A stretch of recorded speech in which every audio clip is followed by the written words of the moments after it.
Assalamualaikum warahmatullahi wabarakatuh. Perkenalkan, nama saya Muhammad Renaldi Akbar Pratama, NIM 2102010296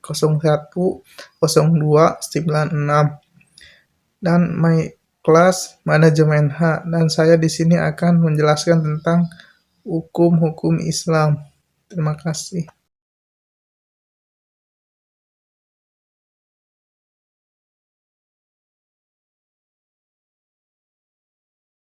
Hukum Islam adalah syariah yang diadakan oleh Allah Subhanahu wa Ta'ala untuk umatnya, yang dibawa oleh Nabi Muhammad SAW, akidah dan amaliyah.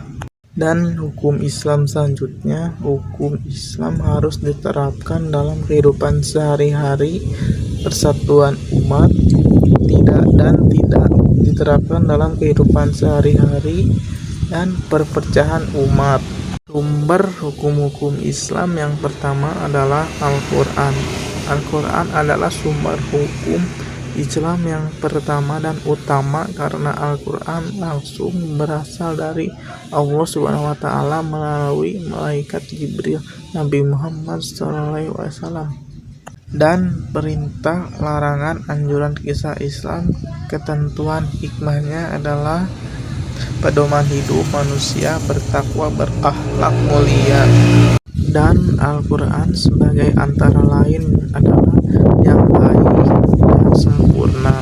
Al-Quran bersifat dinamis, adalah dapat berlaku untuk dimana saja, kapan saja, siapa saja. Dan yang kedua, Al-Quran sebagai sumber yang baik dan sempurna. Al-Quran bersifat benar. Al-Quran mengandung kebenaran yang dibuktikan dengan fakta dan keajaiban yang sebenarnya. Dan selanjutnya, Al-Quran sebagai sumber yang baik dan sempurna.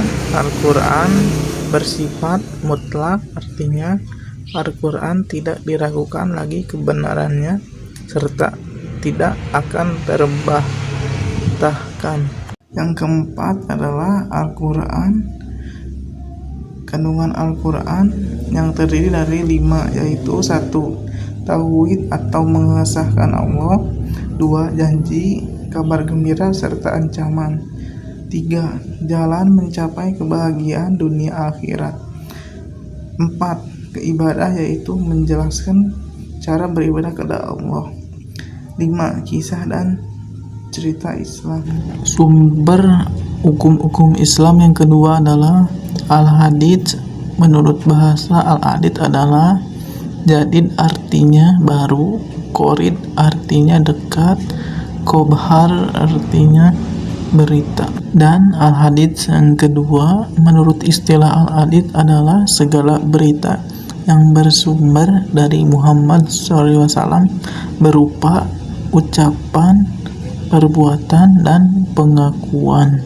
Dan Al-Hadits yang ketiga adalah ada 3 contoh. Yang 1 sebagai pengukuh atau penguat dari hukum-hukum yang telah ditetapkan di dalam Al-Quran. 2 sebagai penjelas dari hal-hal yang sudah disebutkan di dalam Al-Quran. 3 sebagai penjelas dari hal-hal yang tidak atau belum dibicarakan di dalam Al-Quran. Dan Al-Hadits yang keempat yaitu adalah dari banyak atau sedikitnya jumlah perawi hadis terbagi menjadi 2, yaitu hadits mutawir, yang artinya merupakan hadits yang diriwayatkan oleh segolongan orang yang menurut kebiasaan tidak mungkin berbuat dusta. Yang kedua adalah Al-Hadits Ahad. Al-Hadits Ahad adalah yang diriwayatkan oleh beberapa orang yang akan tetapi tidak mencapai derajat mutawir.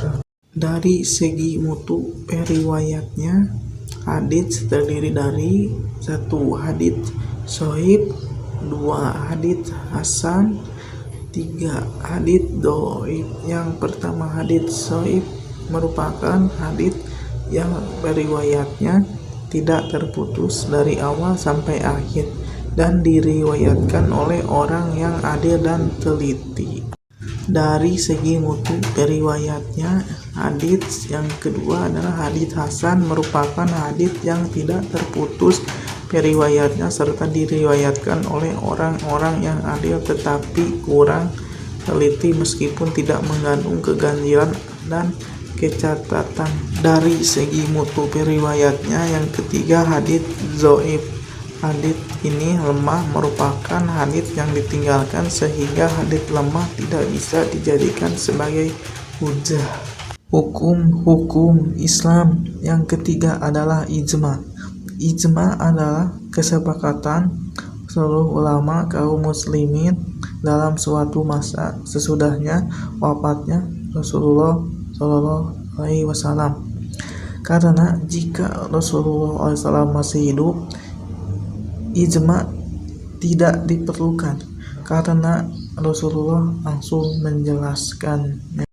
Hukum-hukum Islam yang terakhir nomor 4 adalah qiyas. Qiyas adalah penerapan aturan yang sudah ditetapkan dalam Al-Quran, AS, Sunnah atau ijma terhadap kasus baru. Qiyas hanya digunakan untuk menentukan hukum suatu masalah apabila jawabannya tidak ada di dalam Al-Quran, AS, Sunnah atau ijma. Contohnya, hukum narkoba disamakan dengan hukum khamr atau disamakan dengan minuman keras yang sama-sama merusak pikiran dan akal manusia ke depannya. Terima kasih.